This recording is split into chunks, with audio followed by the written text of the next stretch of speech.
दरम्यान शिंदेच्या शिवसेनेच्या नेत्यांकडून नेमकी काय वक्तव्य केली जात आहेत पाहूयात। अचानक काळानं आणि काळ आमच्या दादाने घेऊन गेला, पण दादा गेल्यानंतर सुनील तटकरेंनी जे गलिच्छ राजकारण केलं शरद पवार साहेबांना श्रेय देण्यासाठी, ते महाराष्ट्राला लाजिरवाणं आहे। अजितदादांची स्मशानामधली राग देखील विजली नव्हती, शांत झाली नव्हती। असं असताना वहिनींना मंत्रालयामध्ये घेऊन त्यांना शपथ घ्यायला लावला। त्यांना शपथ घ्यायला का 10 दिवस गेले असतं तर काय झालं असतं। पण हा माणूस किती चाणाक्ष आणि चालाक आहे बघा। त्यांना असं वाटलं की शरद पवार साहेब ताबा घेतील। विरोधक आरोप करतायत तटकरेंवरती की अजितदादांना तटकरेंनी संपवलं म्हणून। तथ्य असेल कदाचित, तटकरे काय करू शकतात।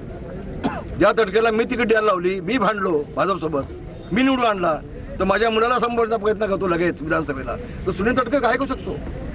सुनील तटकरे हा भास्कर जाधवचा दुसरा भाव आहे असं म्हणेन।